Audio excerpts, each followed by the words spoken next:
A minute and 50. Thank you. And I'm just going to read this out.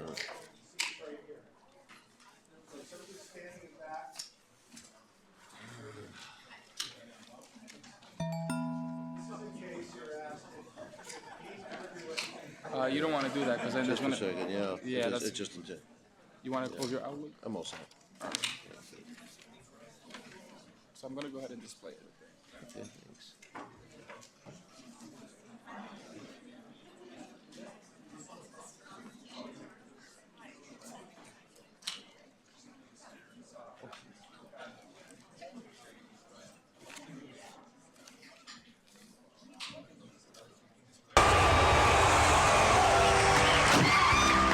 Welcome aboard. It's 2007, and we are more committed to your safety than ever. And that's why we'd like you to pay careful attention to this important safety information. First, please make sure that your seatbelt is securely fastened. Seatbelts can be purchased for $5.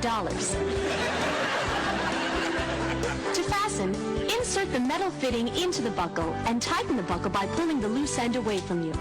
To release, purchase a release flap for $7. Now I know what you're thinking. We've never paid for seatbelts before.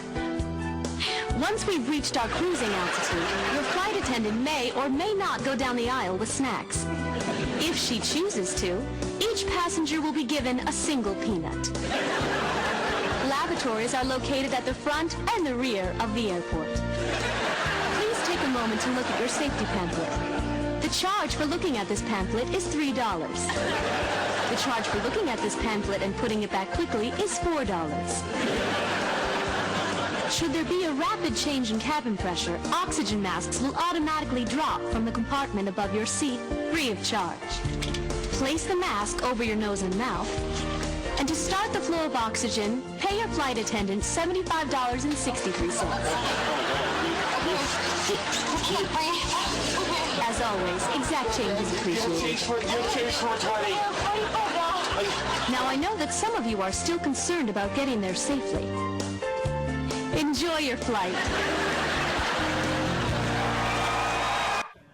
So, welcome everybody. I apologize for that loud, undignified opening to our midday discussion. But of course, as we were getting through the lunch line, we had to do something to fill a little bit. And there's a marginal link, of course, there. And also, I had to wait until my boss, Ted, has left. Unfortunately, I have a spy in the room here, which is the world-renowned financier, industrialist Wilbur Ross, that many of you have studied and will soon be studying more about. And we're thrilled that Wilbur is joining us. But I realize that my moment of indignity is now going to be broadcast back to the boss, so I'm in trouble already. So this might be my last leaders forum with you. But happily, dignity is about to return to stage as I introduce our great distinguished guest, Peter Norris. As you know, when you look at the video opening with the air, and sorry, Jonathan, I know you'd seen that one before, but most people in the room hadn't seen that clip before, is that there were issues about, in the past, we used to worry about the limited service, low-cost airlines cutting corners on safety, and we've had some tragic news about air safety, of course, lately on a much more sober front. Virgin, of course, is renowned not just for safety and service, but not cutting corners. But there's so much more to the portfolio of 30 to 50 major business categories in the Virgin Group that we can turn to, as well as the extraordinary rich portfolio of businesses that have been in Peter Norris's career. Just to highlight a few, as you know, Peter Norris is chairman of the Virgin Group. Prior to this, he was an advisor to the group since 1996. The group, I think, dates itself officially from '89, but really unofficially, these are businesses that some of us are old enough in the room to know go back to the '70s. But he has over 35 years of experience in investment banking and in business management. He began his career in Barings in 1976. Barings, one of the, of course, most revered and venerable of financial institutions and names. that many of you had known about, but sadly can't go and work for now, which we can talk about. Before joining Goldman Sachs in 1984, then he returned to Barings in 1987 to head the Southeast Asian advisory operations. Returning to London in 1992, in 1994, he became the chief executive officer of Barings Investment Bank Group. 3 months after his appointment, the notorious derivatives trading scandal in Singapore was revealed, which brought the bank down. And it's a semester's worth of material and discussion around that, around what's known or what's knowable and what precautions are taken and how institutions recover, what we learn from today. Way too much to deal with adequately today, and yet still it'd be fun for at least all of us except one to touch on today, if it's okay. And that would be one point we would talk about perhaps after we discuss the airlines a bit. And then Peter Norris established a corporate finance business in 2007, which he merged with Quayle Monroe Holdings, and a merchant banking company, became the CEO of the combined entity, and served in that capacity until the end of 2009, when he left to become the chairman of the Virgin Group. He remains an advisor back to the past merchant bank. He is a genuine scholar, like Wilbur, is not just interested in industry and finance, but actually in real arts and sciences. And he has graduated modern history and modern language from Oxford. So I clearly should not have shown that opening video. But Peter, if you would, please join us up front. Welcome, Peter Norris. Thank you so much for joining us.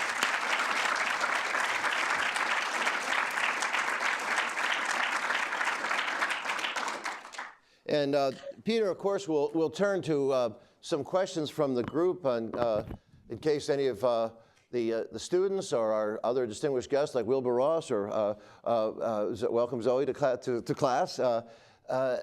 But if we open up on air safety,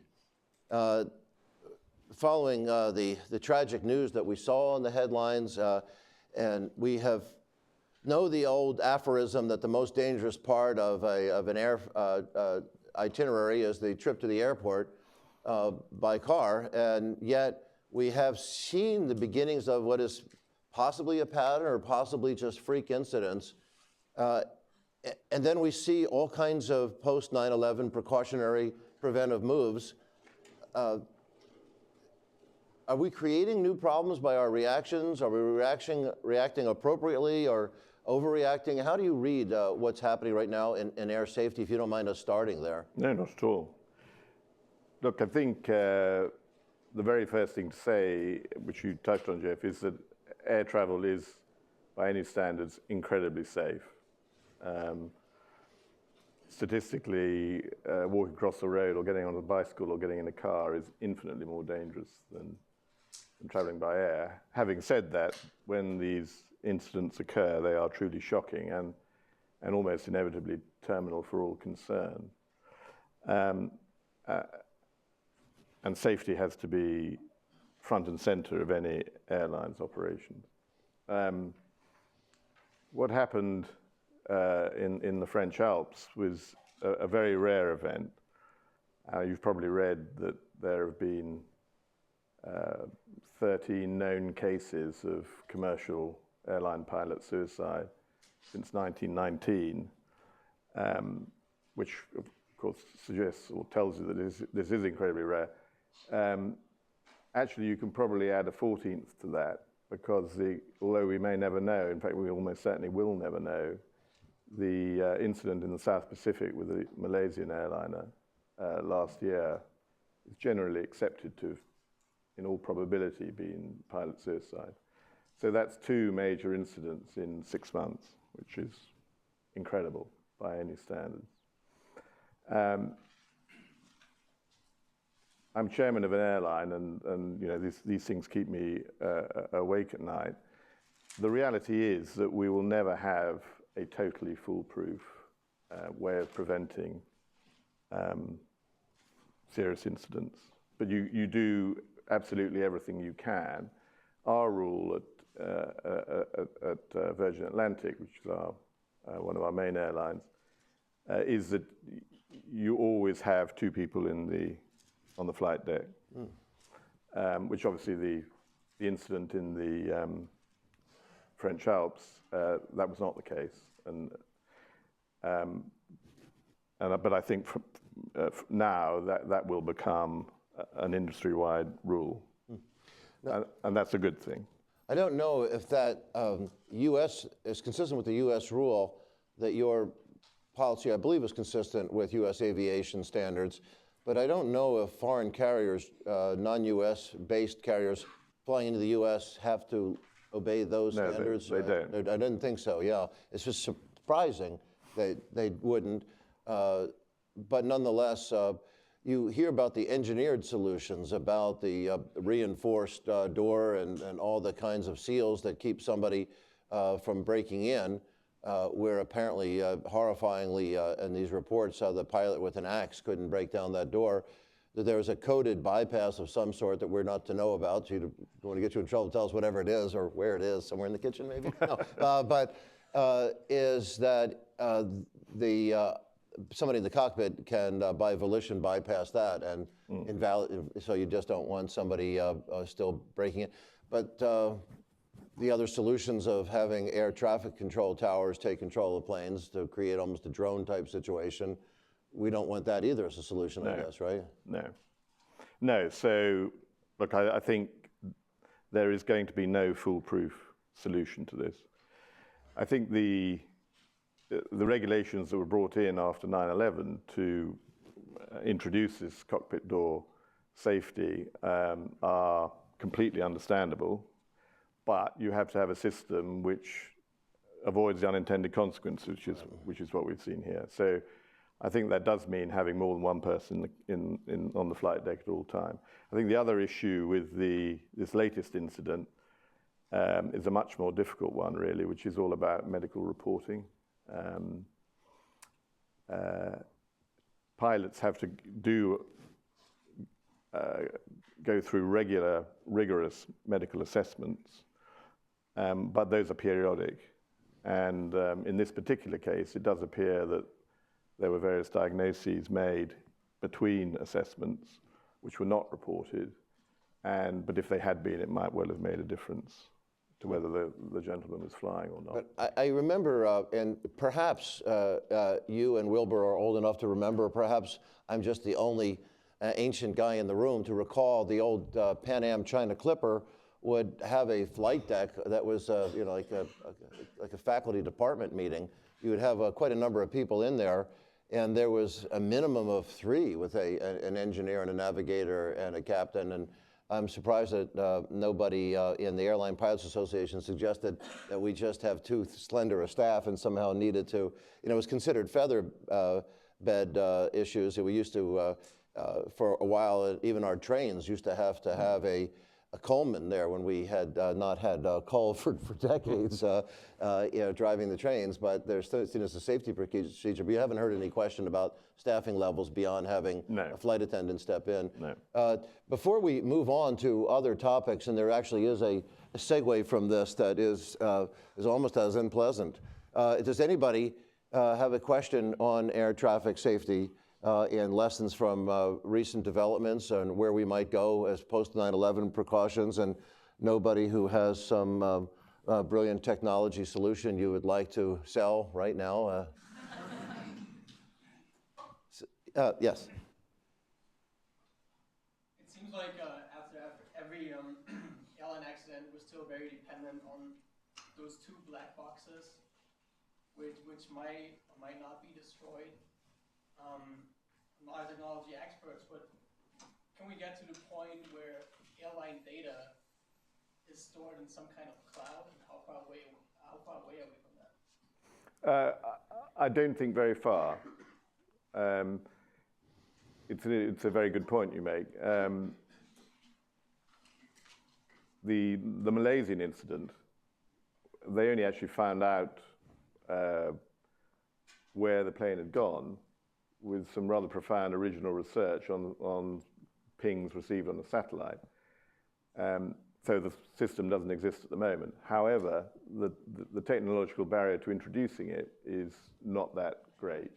And I think in the next 5 to 10 years, we will have automatic tracking at all times of commercial aircraft. Yeah, that's such a good question. The pathetic, hollow joke that the late night comics used to make about those black boxes that seemed so indestructible until this last accident is, why don't they make the whole plane out of those black boxes?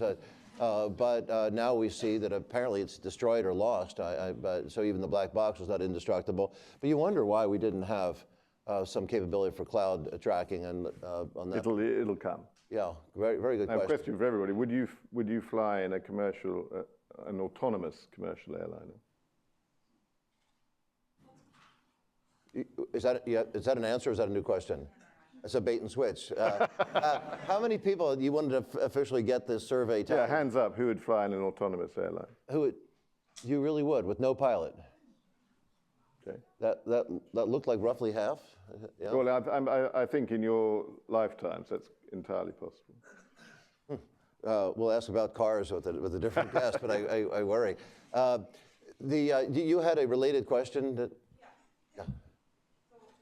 So am I understanding well that the U.S. protocol is that when a pilot steps out, a flight attendant needs to step in, right? But how is that going to prevent like a suicide pilot that already wants to crash a plane, not crash it?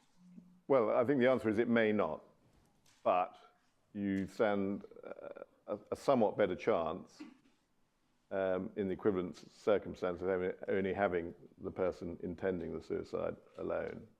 Is there like another alternative that we're not thinking about? Well, I think Jeff touched on it. Could you have a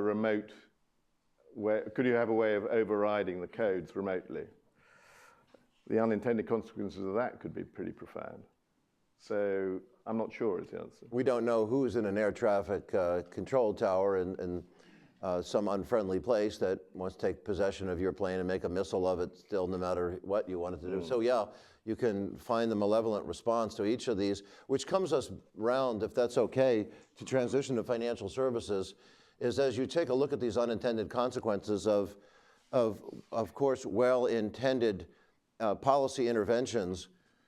In the world of finance, is there more we can do? As we look back, and I think that you have been, and I look at the interviews, unbelievably generous about annoying interviewers like me asking you about Barings, and you were only really 3 months on the job, I think, as CEO at the time. So to lay it at your feet doesn't seem all that fair, and I've never seen you complain about that. And listing all the other people you might have named would be better people to ask that question to. You've never deferred it elsewhere, and instead you've been willing to be so contemplative and reflective. But as you left off on air traffic safety, you said there are limits to how much we can build in for fail-safe precautions to make ourselves in a world without risk. Is this true in financial services? Is this as good as it gets? When you look back at Barings, is there more that needed to be done, that were lessons learned that would have prevented this, was it Brent Isdell, the London whale at JP Morgan? Well, there are a number of points to make, I think. Excuse me. Nick Leeson was truly rogue, and some argue that Isdell was just doing his job and was telling everybody what he was doing. I don't know if there is a distinction. Well, I think there is a distinction, but I think I'd start by saying that, to my mind, and as a result of my direct experiences, I think I've always found it utterly astonishing that more lessons weren't learned from what happened at Barings, because there have been really very many similar incidents since, and many of which actually on a vastly larger scale, which have very similar characteristics to what happened to us. Joseph Jett at Kidder Peabody was, yes, yeah. Which preceded, I think that was earlier. The chap at... he was a former student of mine, I'm happy to say, from the Harvard Business School, yeah. But... So, there's definitely something wrong with the financial system, and it can't sort of absorb these lessons in a positive way. But I think the other thing one has to acknowledge is that actually there is no ultimate safety net.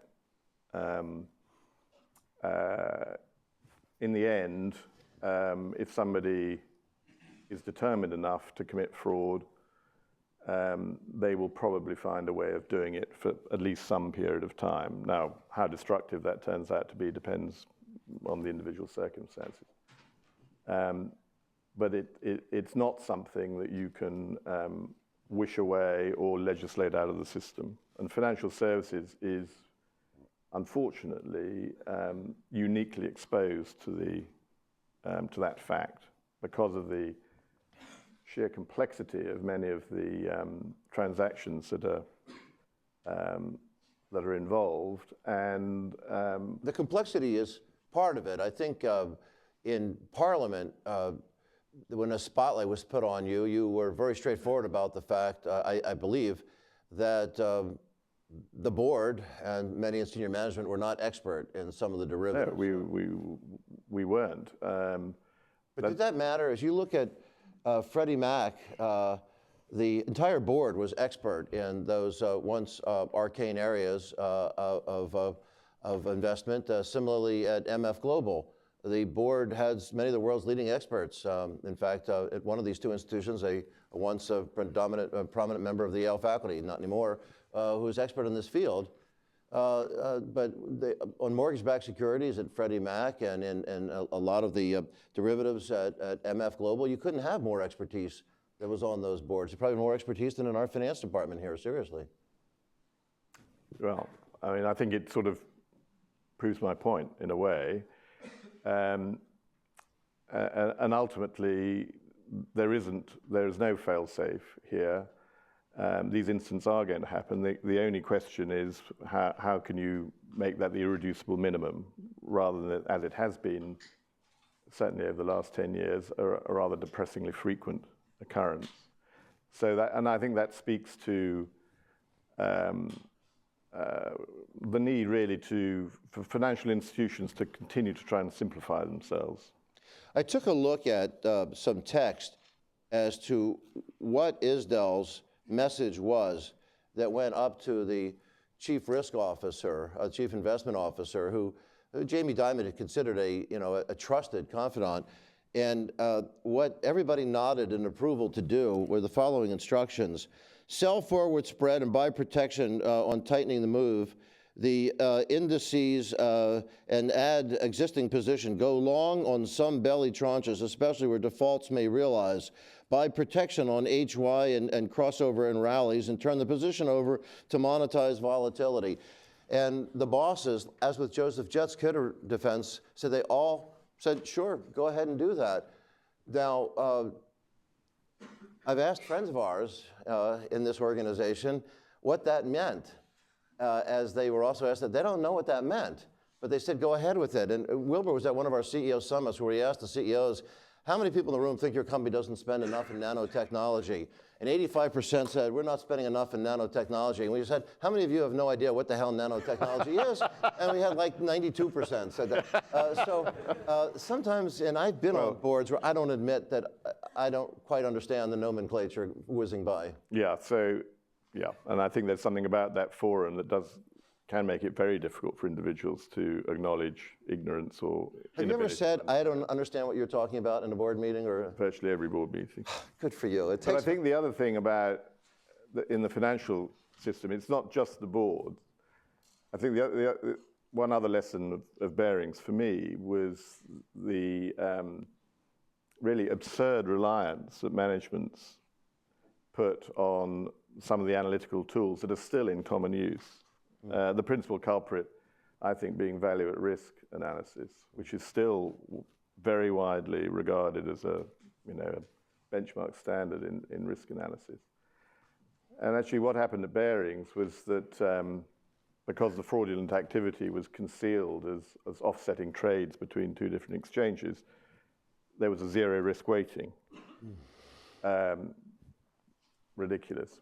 What happened at UBS in the meltdown was that these super senior tranches of completely synthetic securities were rated as AAA and were given no risk weighting in the value at risk analysis. these techniques are can be as destructive as they could ever be helpful.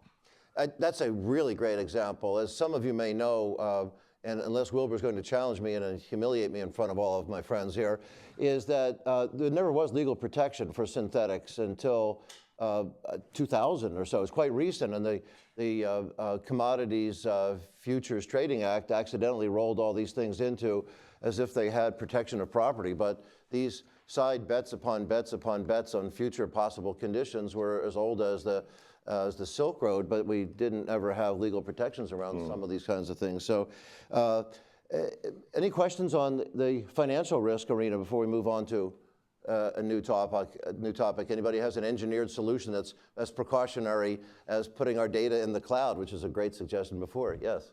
I guess I have any solutions, but I'm curious what you see as... Is your mic down, by the way? I presume everybody's mics are down, but nobody's yelled at me yet, but I'm avoiding eye contact with Tim. So please... Sure. I'm curious what you see as the biggest gaps in the regulatory system when it comes to finance, and what are some of the things that kind of slip through those cracks that could lead to the next crisis?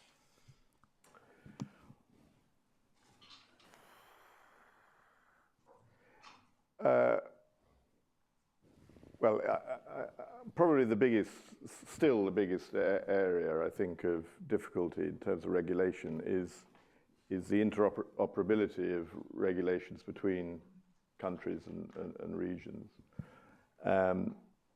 which is PhD subject on its own, and leads to all sorts of misallocations of risk and capital as people try and optimize their individual positions against sort of multiple sets of rules. And even though endless attempts have been made through the Basel process and so on to standardize requirements on capitalization and the measurement of risk, this is still an area which presents real difficulties and will continue to do so. Quite apart from the somewhat ridiculous differences in fiscal legislation between countries, which also leads to unintended consequences, which are really quite serious. Do you have any difficulties with some of the international standards trying to minimize systemic risk by very large cash holdings that different institutions are being required to maintain now? Some are challenging them, as you know, MetLife for one. Yeah. Well, look, on a societal level, I think we should be doing everything we can to, certainly to recognize the social risks of the financial system and then to try and insulate us from it. I went to a very interesting talk with somebody from the Bank of International Settlements about whether we should take the Chicago plan out of the closet and dust it off. And actually, I think there are strong arguments for at least a theoretical look at that. Because ultimately, the power of banks under our generally accepted system of fractional reserve banking to effectively control or create the money supply means that however we regulate them, we will never really insulate ourselves from... You really think that banks are fundamentally hated because they create the money, and if you... Well, I think they're in disrespect at the moment, right, because I do think standards of behavior over the last 15 years fell in various areas to a shocking level. Right. I mean, in the UK, which I'm obviously closest to, the chapter of infamy around some of these retail products that were sold, I mean, it's extraordinary. So, and that's why consumers have lost confidence. But I think the more profound issue is whether it will continue to be right for us to effectively subcontract the control of the money supply to banks, which is what the West does effectively. Wilbur, anything you wanted to comment or question on this particular topic?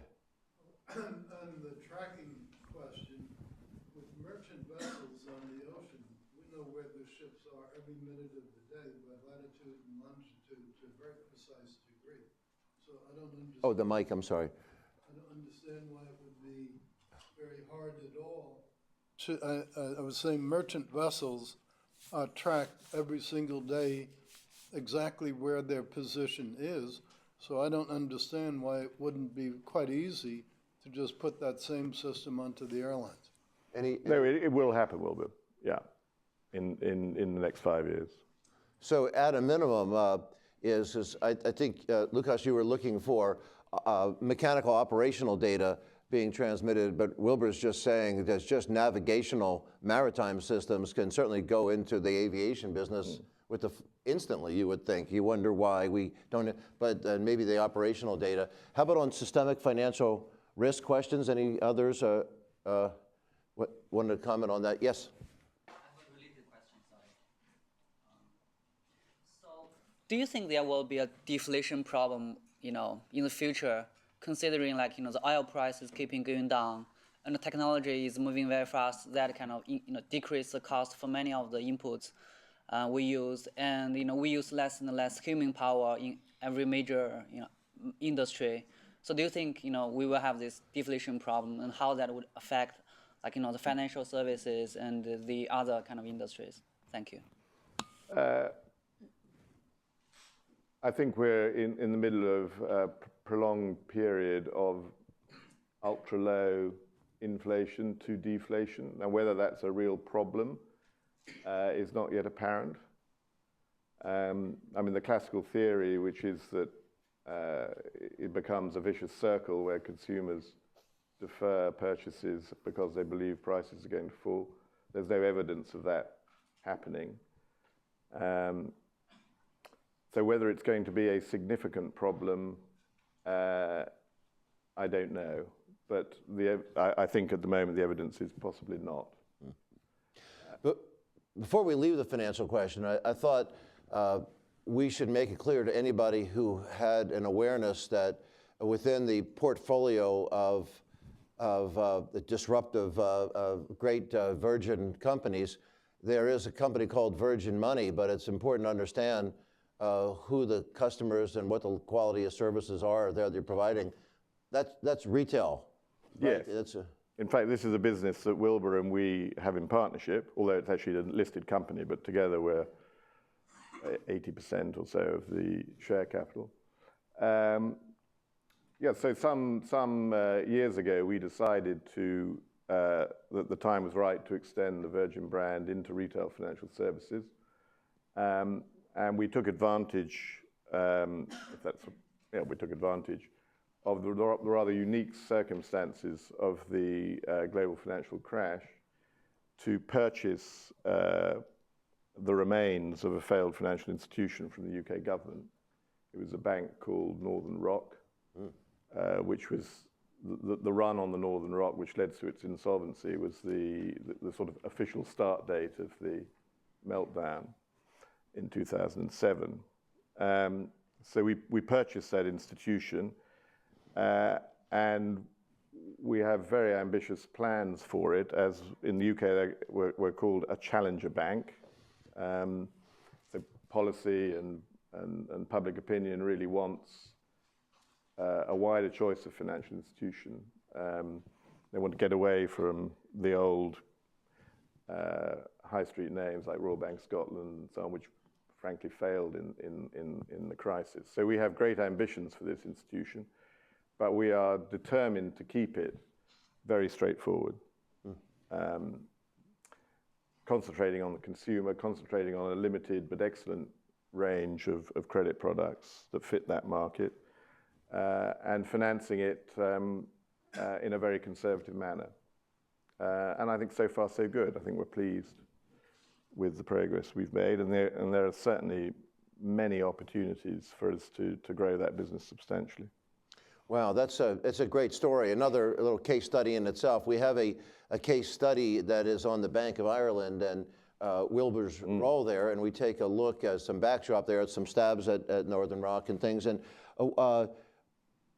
Wilbur, since he looked to you for your consent that it was doing well as a partnership, were you just being polite, or is the partnership working? It's certainly Northern Rock versus Virgin Money are very different brand names for the same business. If it weren't working, I wouldn't have come up here today. Thank you. Well, there's a strong endorsement from that, right? We'll put that on the brochures. But as you start to, look at moving from finance and moving into, and before that, of course, in aviation, you've been through these different businesses, and we have another 47 to talk about before we let folks all race out the door to classes. You yourself, though, went through a pretty exciting transition, and it was Nietzsche who said that what doesn't kill me makes me stronger. If we weren't in a public forum, and if we didn't really want to acknowledge the crushing impact on families and investors and institutions of the loss of that great name, but just between us privately, wasn't there something personally liberating about, I mean, it just seems you're having the time of your life, and I'm sure Barings would have been a lot of fun, but this transition has been a pretty good move, hasn't it? Yes. So, no, it has actually. I mean, the years immediately following that disaster were incredibly difficult, but it was actually a great learning experience for me. And I could never underestimate the value of that. And actually, then having to find a new path and develop a new career was extremely liberating. And to tell you the truth, as I look back on my experiences in financial services, in Barings, we had 45 offices in 28 countries. We weren't a vast institution, but it was far-flung, it was quite complicated, and it was like a hamster wheel. And to tell you the truth, I don't regret, I profoundly regret what happened. Right. Of course. But I don't regret finding out that actually there's a better way of spending my life than staying on that hamster wheel. Had that not happened, the trajectory would have probably been on. You would have stayed in that position for a decade or so. And well, do you know, I'm not sure about that. If you look, well, as I look back, I mean, you guys would be too probably young for us to ever register, but every single leading investment banking name in the UK at the time of Barings is gone. Every brand. They've been either gone out of business or they've been purchased by multinational firms. So would we have survived? I doubt it. We might have survived through being absorbed by someone, but I don't think there was an independent future for institutions like ours. And that old name would have maybe been kept alive as a brand division somewhere, but you probably would have made a transition, but it wouldn't have been this one. No. Any questions on the transition and resilience from adversity, or Charles? Peter, so I had a question about, so Warren Buffett has been saying being a corporate headquarters could be able to break corporate walls and channel capital to the ones that which markets is difficult to find. So I'm wondering, your experience at Virgin headquarters. So what's your specific cases in breaking those walls and kind of directing the capital to where it is the most productive? That is a great question, and in fact, while you collect your thoughts on that big question, this includes, Virgin Atlantic Airways, Virgin America, Virgin Australia, and there are 7 divisions there.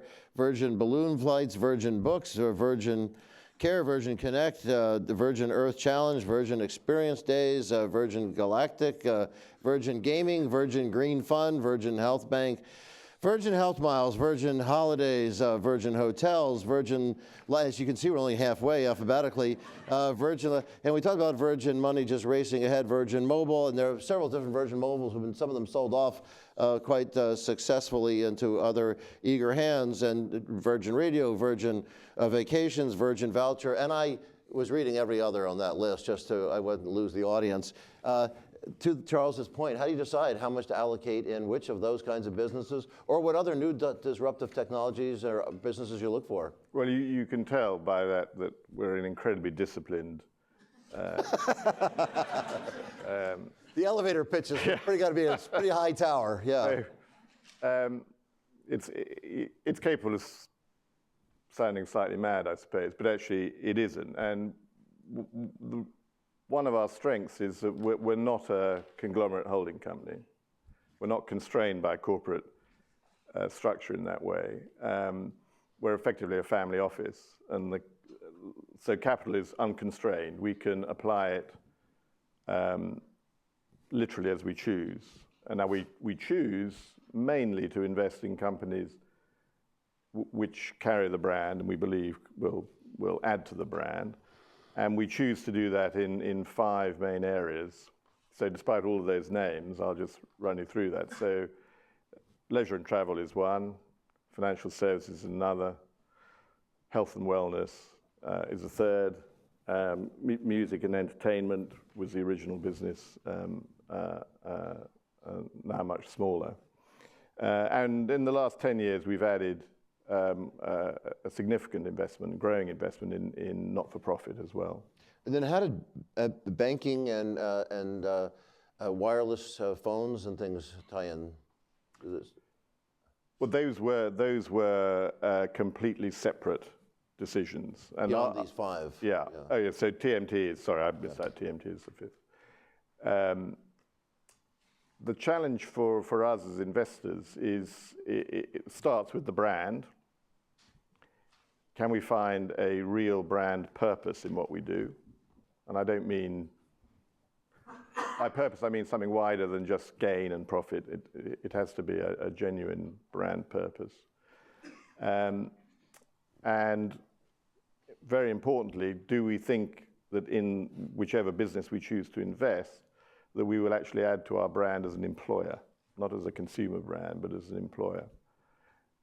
Because we regard our employer brand, the way we're perceived by the people who work with us, as possibly the most important attribute of the brand overall. So those 2 things lead us to our decisions about where we put our money if it's going into a branded enterprise. That's perhaps an unusual process. Well, in fact, it is an unusual process because there really aren't that many multi-industry brands. If Charles was going to be aggressive enough to push for the follow-up, but he's being too nice, he would ask you, how do you define the Virgin brand then, if that's where it emanates from? Right? Is that what your follow-up would be? Yeah. Exactly. Yeah, thank you. I was channeling Charles. Okay. Well, so how many of you have used the Virgin product? Okay. I'm glad. So, after 43 years, we have a pretty good handle on what the brand stands for. And the way we articulate that to ourselves is that it's about being involved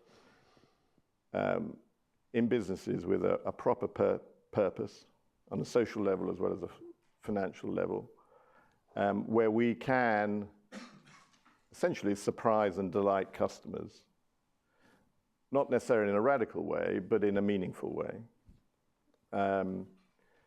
Because if we can do that, then we achieve longevity in the brand, and in theory anyway, we can extend it endlessly. Well, it looks like you've tried extend it endlessly in some ways, and I warned you I'd ask you about the other part of the list, not the ones you've gotten into, but the ones you've gotten out of. Absolute Radio, Air Nigeria, Liquid Comics, Virgin Brides. Thank God. That's in prime time, we could go, couldn't get too far with that one. Virgin Charter, Virgin Cinemas, Virgin Digital Health, Virgin Drinks, the Virgin Cola and Virgin Vodka. I remember your great founder riding down the streets of Fifth Avenue or whatever with the great celebration of the launch of Virgin Cola. And I was in Atlanta at the time, and people there weren't losing sleep around Coke about what was going to happen there. Virgin Interactive, Virgin Limousines, Virgin Media, but Virgin Wines, Virgin Cross Country. What was wrong with those brand extensions? Well, some of those are actually disposals rather than failures. But right. Let me tell you about the failures. So drinks, so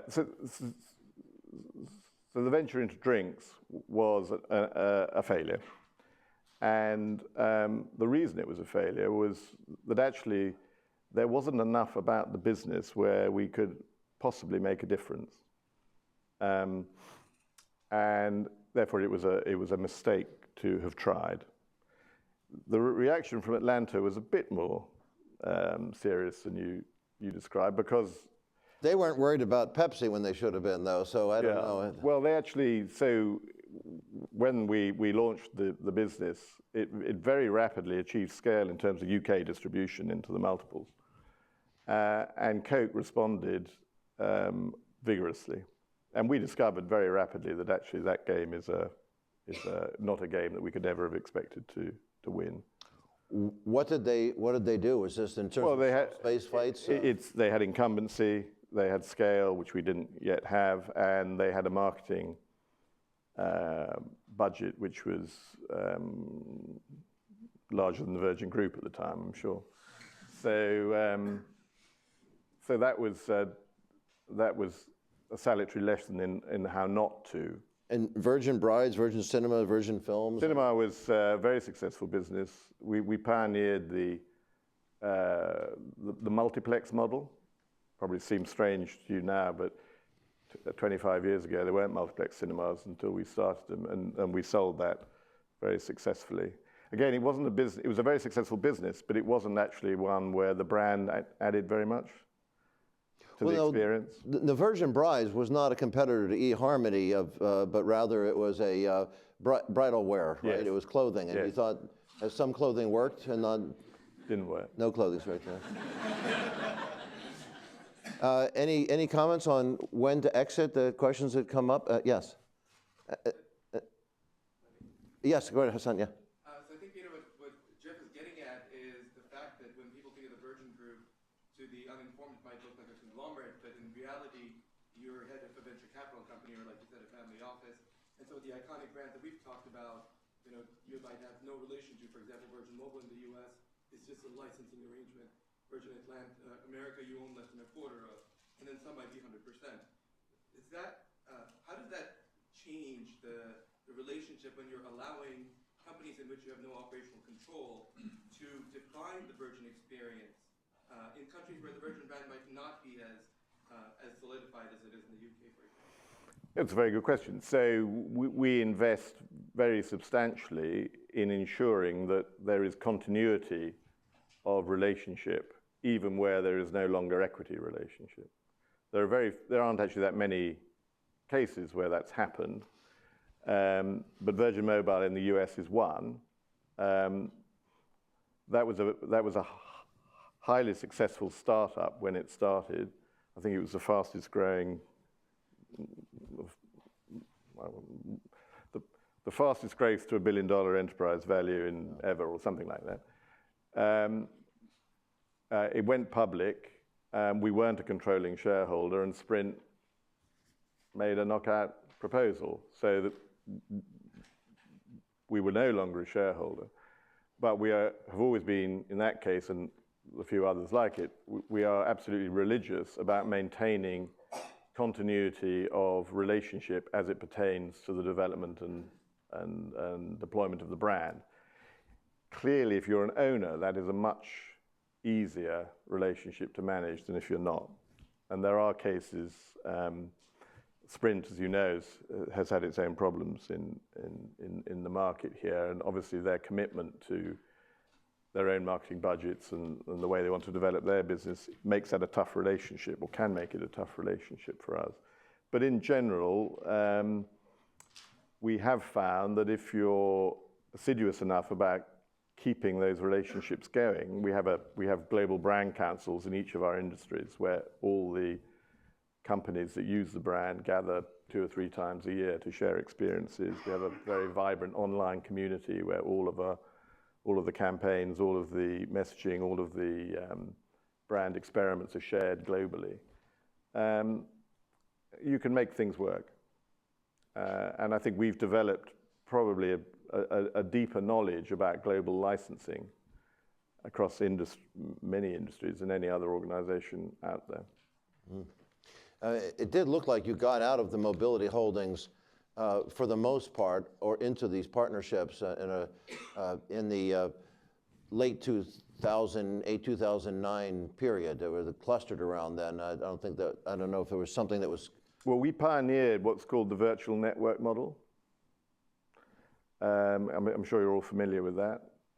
And that went through a cycle. So it grew amazingly well for us in the UK, in Canada, in the US. But there was a moment where actually the network operators were much keener on buying those resources in than they had been, and that led to Bell Canada buying our Canadian operation, Sprint buying the operation here. We for some time, we thought that might actually be the end of that as a business opportunity in terms of a business model. But in the last 4 or 5 years, we've succeeded in deploying it very effectively in completely new geography. So we're in a number of Latin American countries now as a virtual network. We're in a number of Middle Eastern countries as a virtual network. And it's proving a very resilient economic proposition. That's a very interesting question about critical mass there. Hassan, you weren't going to try to pitch your company to Virgin, huh? You heard he's in the health and wellness space. You didn't want to sell it there, no? Maybe at lunch. Okay, at lunch. Okay, we don't want to tell everybody else what you have going. Good. Zoe, since poor Wilbur Ross wandered in here innocently and got 3 cold calls, I can't let you sit in the middle of the room and talk about consumer behavior and branding and think that I'm not going to get lectured by you later about what I didn't ask. What should I have asked? Anything? Thanks for cold calling me. What I'm sitting here curious about is whether you'd like Oh, Zoe, can we have your mic on, by the way? I'm Zoe curious Chance, thanks. whether you might like to share with us your predictions about the future of space tourism. Yes, surely. Well, so we have a business called Virgin Galactic, which we originally we started about 10 years ago to develop suborbital space travel, and it's been a roller coaster ride in terms of the technology. At the end of last year, there was an appalling accident, which you probably all read about, where the test vehicle was destroyed. I won't say too much about that because the National Transportation Safety Board is going to report in June or July. But I think it has been reported that, and it's the case that there was a catastrophic pilot error, which led to that event, which is obviously tragic. So that was a real setback, but test flying with the new craft will resume this year, and we anticipate commercial operations hopefully a year after that. We had sold 700 tickets. We're down to 666, I think, at the last count. So even despite the accident, where you might have thought there'd have been a number of cancellations. These are round-trip tickets, right? Yeah. These are round trips. These are round trips. I'd be interested in your views, actually. I mean, I think people are. It's like Marmite. You either hate it or you love it. I mean, who here would like to go to space? Okay. Wow. Yeah, it's interesting. Same people who are Virgin customers who also would fly a pilotless plane. Yeah. No, it's a very expensive experience as matters stand because there's no volume in the business. It's a 6-seater. It's $300,000 for the round trip. So who knows whether that can ever become... Do you want to vote again now? Who knows whether that can ever become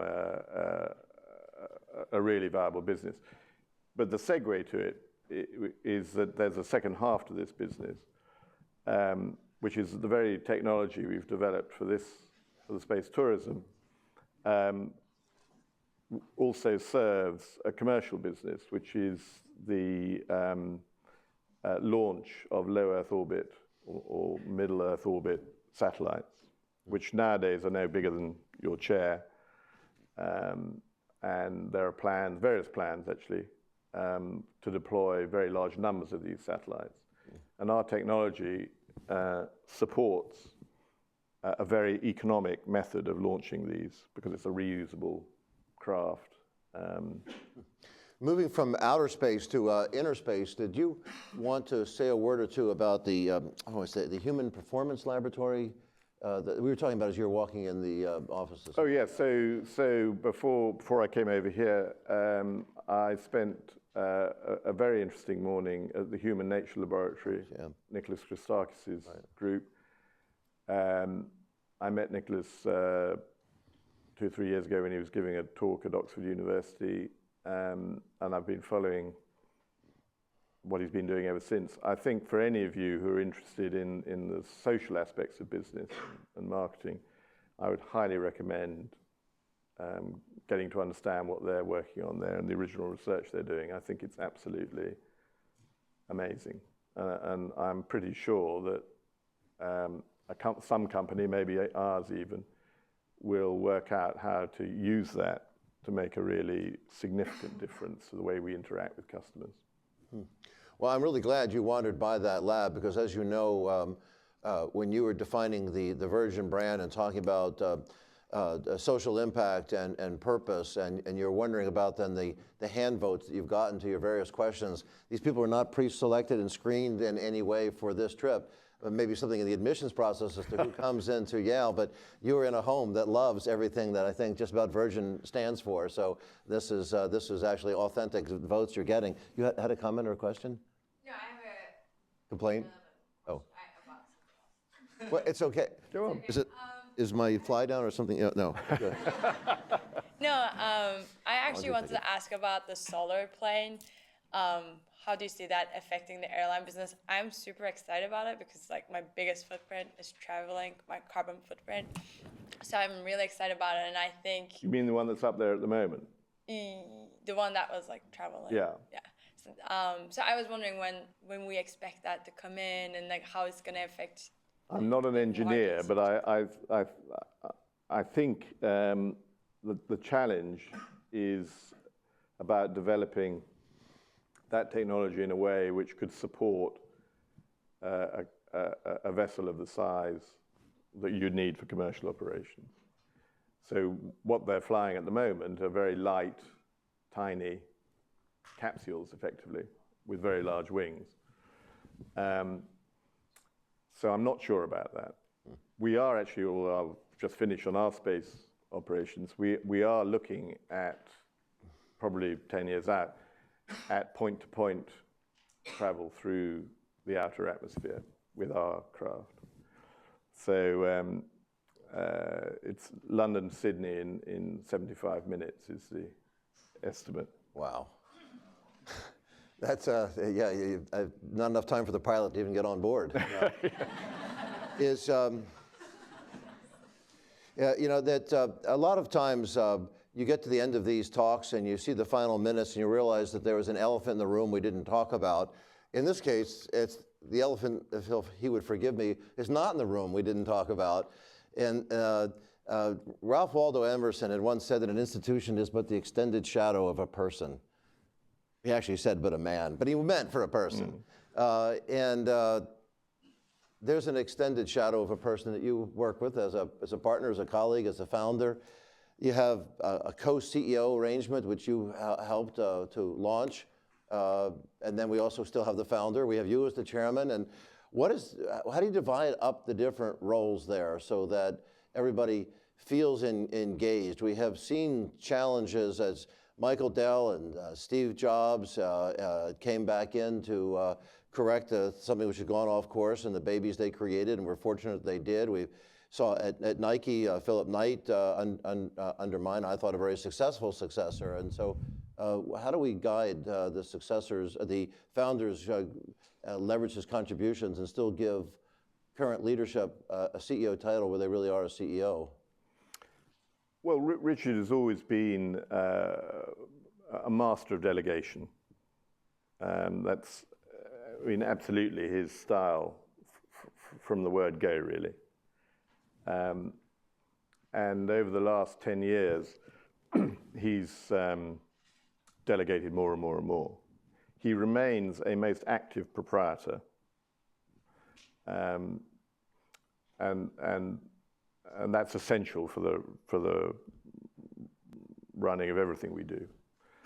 But he's not a person who wants to second guess day-to-day activities or decisions at all. Has that changed over time? I know Howard Schultz was very much on board with his CEO until the results started to look so bad, and he had to reverse course. And sometimes founders feel that a religion gets created in their wake that they didn't want.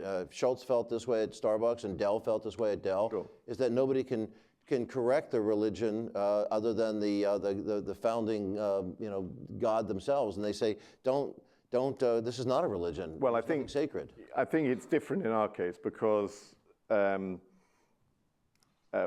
this is a 100% family-owned company, not at the underlying operational level where we have multiple partners and listed companies and so on and so forth, but at the level we work for the family. So I think the sort of challenge you described there is not going to affect us. Of course, so if there are food fights, it's around the dinner table, not around the boardroom. Yes. Yes. Tell us about that. Do you hear about it? No, it's okay. So the authority is not a problem there. You opened up Pandora's box on one more issue, which is way too large probably to ask at the close, so you can say sorry some other time. But you referred to your ownership structure. There's a lot of debate as we get into, as you know, especially in the U.S., we have in the fall, some of us who consider the silly season of politics, and electoral politics. Some of us who are cynical in the spring think we have a silly season in corporate America with some crazy stuff that happens around proxy time and annual meetings. And activist shareholders wind up becoming quite energized about asking about the direction of our corporate leadership. Could the Virgin Group, with activists out there as a public company, ever take the risks you guys take, or is it your ownership structure important for the kinds of creative risk-taking you take? I think the ownership structure is essential for that. We couldn't be a public company, and we wouldn't be. Richard did do it once in 1986, but he went private a year later. What does this say about market capitalism? Is that we have to be dynastic financial capitalism is the only way to do it? No, but there is something at the societal level. There is something clearly wrong with the way the ownership system has developed and is. Have we gotten too short-term oriented at our public companies? Yes, and what is the current percentage of all trading that's done by machines? It's 35%. I mean, what does that say about ownership? Right. I mean, I do think these are profound issues for the next generation. And I'm not sure the one shareholder, one vote approach is going to survive in its current form. That's such a poignant close that anybody sensible would end right there. But of course, I never am. Tim, we don't have time for one more, do we? Sure. We do have time. What have I missed that somebody would love to turn to? I think you should ask him what's next. Oh, thank you. Yeah. What? I'm living in the past. What's next? Well, it's a very good question, Bill. Thank you. What's next? Well, I mentioned earlier the business we and Wilbur have together, we're very ambitious for that. We think there are big opportunities. In the banking world, yeah. With the bank, just in the UK. We would very much like to... We wish you were here. I'm on the board of the country's largest home builder, and there is no early credit for first-time home buyers and many others. And for all kinds of reasons we don't get into now, whatever you're doing in the UK, I think there's a great opportunity. Well, we would certainly like to look at the financial services market here. Yeah. So that's on the what next list.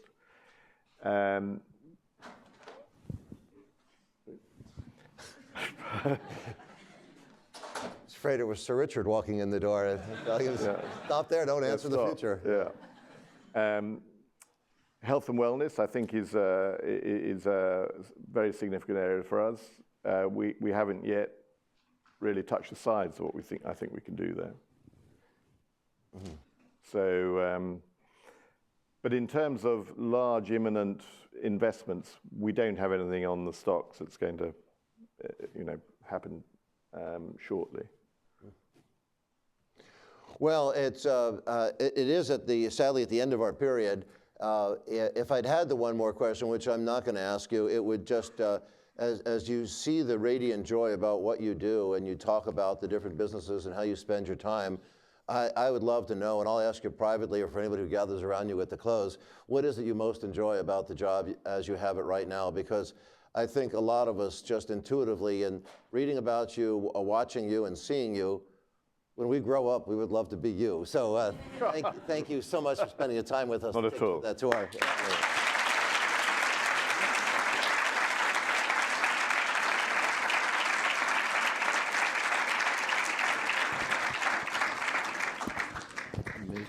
Oh, sure. I'm amazed we were able to cover so much in this amount of time. That's good. I really enjoyed it. I hope it was all right for you. Oh, no, thank you so much for your trust.